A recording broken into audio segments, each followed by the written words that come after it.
নমস্কার, আমি সীতারাম।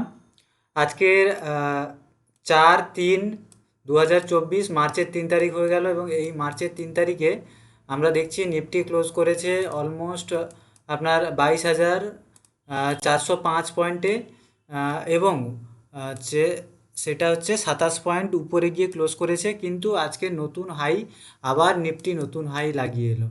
তো আমরা এমন একটা এরাতে আছি এখন, প্রায় প্রত্যেক সপ্তাহে আমরা নতুন একটা করে হাই দেখতে পাচ্ছি, নতুন একটা করে হাই দেখতে পাচ্ছি।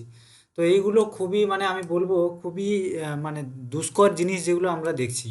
অনেকে দেখেছে বিয়ার মার্কেট প্রত্যেক দিন একটা করে লোয়ার সার্কিট, প্রত্যেক দিন একটা করে লোয়ার সার্কিট, আমরা প্রত্যেক দিন একটা করে আপার সার্কিট, প্রত্যেক দিন একটা করে আপার সার্কিট নিফটি নিফটি দেখছি। তো এই বিয়ার হচ্ছে মার্কেটে যারা লোয়ার সার্কিট দেখেছে, তাদের অনেক কিছু মার্কেট শিখিয়েছে। কিন্তু আমরা এই যে প্রত্যেক দিন আপার সার্কিট দেখছি, আমাদের কিন্তু মার্কেট শেখাচ্ছে না। কেন বললাম শেখাচ্ছে না, সেটা আমি এক্সপ্লেন করছি, বাকি বলে দিই।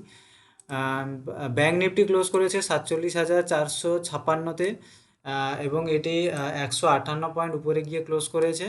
ফিন নিফটি 20,927, এবং এটি 79, অলমোস্ট 79 পয়েন্টে গিয়ে উপরে গিয়ে ক্লোজ করেছে। নিফটির যে স্টকগুলো সেগুলো খুব একটা ভালো পারফর্ম করেনি, অ্যাভারেজ পারফরমেন্স করেছে, সেই জন্য একটা ডোজি ক্যান্ডেল আমরা দেখতে পাচ্ছি। এবং বাকি ব্যাংকিং সেক্টরের স্টকগুলো এবং ফাইন্যান্সিয়াল সেক্টরের স্টকগুলো খুব মোটামুটি ভালো পারফরমেন্স করেছে, অ্যাভারেজের উপরে একটু পারফরমেন্স করেছে, তাই জন্য একটু উপরে গিয়ে আমরা ব্যাংকিং স্টক এবং ফিন নিফটি এবং ব্যাংক নিফটি উপরে গিয়ে ক্লোজ করতে দেখতে পাচ্ছি। এবার আসি যে কথাটায়, যে আমি কেন বলছি যে এই মার্কেট আমাদের কিছু শেখাতে পারবে না। কারণ আপনি যে কোনো একটা সেক্টরে মোটামুটি ভালো একটা অ্যাভারেজ স্টক দেখে আপনি কিনে নিলেন, সেই স্টকটা, কারণ যেহেতু নিফটিতে প্রেসার পড়ছে, উপরের দিকে যাচ্ছে, ওভারঅল সেক্টরগুলোতেও ইনভেস্টমেন্ট হচ্ছে। সেই সেক্টর, সেটা হতে পারে ফার্মা, হতে পারে আইটি, হতে পারে অয়েল, হতে পারে। সেই সেক্টরে ওভারঅল নিফটির উপরে প্রেসার পড়া মানে সমস্ত সেক্টরের উপরে ইনভেস্টমেন্ট আসতেই থাকবে, সেটা মানে একদম নির্ধারিত। কারণ নিফটি ফিফটির যে ওয়েটেজ রয়েছে, যে স্টকগুলো, সেগুলোতে ইনভেস্টমেন্ট হওয়া মানে ওভারঅল মার্কেটে ইনভেস্টমেন্ট একটা হেভি পরিমাণে হয়। সেটা আজ নয়, অনেক দিন আগে থেকে।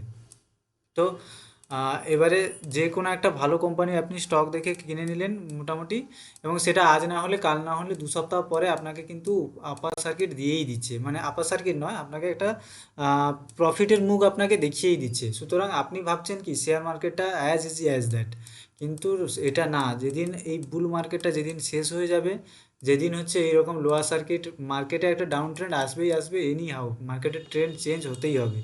সেটা হচ্ছে এখন সব কিছু সুস্থ স্বাভাবিক চলছে, তাই জন্য আপার সার্কিট মেরেই যাচ্ছে। কোনো কিছু একটা ওয়ার্ল্ড নিউজ, একটা ভারী কিছু নিউজ আসলে, বা ইন্ডিয়ার ভারী কিছু নিউজ আসলে, যদি আমরা ইলেকশান আছে সামনে, ইলেকশানে আমরা তো জানি 90% প্রবাবিলিটি আছে যে হচ্ছে কোন পার্টিটা জিতবে আমরা জানি। সুতরাং গভর্নমেন্টের চেঞ্জ না হলে বিজনেসেও এফেক্ট পড়বে না।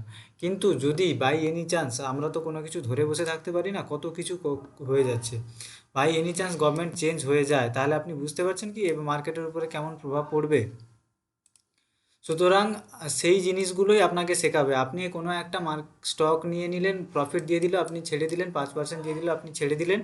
তারপরে আবার কোনো একটা স্টক নিলেন, 5% দিয়ে দিলেন, ছেড়ে দিলেন। এইভাবে করতে করতে আপনার মনে হচ্ছে লাস্ট 6 মাসে, হয়তো আপনার মনে হতে পারে 6 মাস 1 বছরে, যে স্টক মার্কেটটা একদম খুব ইজি মানি, খুব কুইক মানি, আমি ইনভেস্ট করছি, প্রফিট হলেই ছেড়ে দিচ্ছি। কিন্তু স্টক মার্কেট এরকম নয়।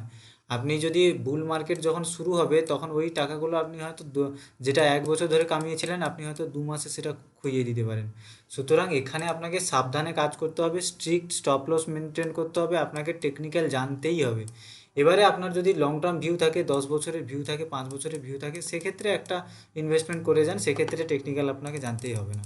যদি আপনি 2 মাস 4 মাসের ভিউ রেখে, 1 মাসের 15 দিন, 1 মাস 2 মাসের ভিউ রেখে করেন, তো আপনাকে টেকনিক্যালটা জানতেই হবে, না হলে আপনি বুঝতেই পারবেন না যে প্রাইস অ্যাকশন কাজটা করছে কিভাবে। যে এই স্টকটা আমি এখানে কিনছি, যদি আমার টার্গেট রয়েছে এখানে, যদি এর নিচে আসে তবেই আমি স্টকটা ছাড়বো। একটা সময় স্টকটা এসে আপনাকে ছাড়তেই হয়, না হলে সেই পেটিএমের শেয়ারের কথা আপনি বুঝতেই পারছেন। ওই জায়গায় পেটিএমে অনেকে লং টার্মে ভিউ রেখে সে ইনভেস্ট করেছিলেন। অনেকেরই রয়েছে যাদের পেটিএমে টাকা লস হয়েছে এবং আশায় বসে আছেন কবে পেটিএম ঘুরবে। পেটিএম তো এখন কোনোভাবেই পেটিএম ঘুরবে না।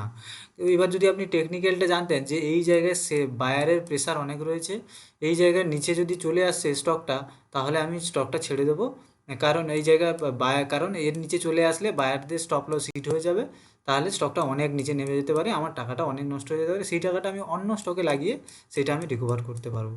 তো এই ভিউ অ্যাঙ্গেল নিয়ে আপনাকে কাজ করতে হবে। ওই জন্য আমি বললাম যে বুল মার্কেট শেখাতে পারে না, আপনাকে বিয়ার মার্কেটই শেখায়। বাকি হচ্ছে ধন্যবাদ, দেখা হচ্ছে পরে এডুকেশনাল ভিডিওতে। আপনার চাইলে ডিসক্রিপশানে টেলিগ্রাম চ্যানেলের লিঙ্ক আছে, সেখানে জয়েন করে যেতে পারেন। আর যদি আমার কাছ থেকে সুইং ট্রেডিং শিখতে চান, ডিসক্রিপশানে হচ্ছে হোয়াটসঅ্যাপ নাম্বার রয়েছে, সেখানে আমাকে মেসেজ করতে পারেন, সব ডিটেলস দিয়ে দেবো। সুইং ট্রেডিংয়ে মান্থলি আমি বলবো যে যেই ট্রেনিংটা আপনাকে দেবো 10 থেকে 15% মান্থলি রিটার্ন আপনি আরামসে জেনারেট করতে পারবেন, সেই গ্যারেন্টিটা আমার থাকবে। তো ধন্যবাদ, বাকি দেখা হচ্ছে পরের এডুকেশনাল ভিডিওতে।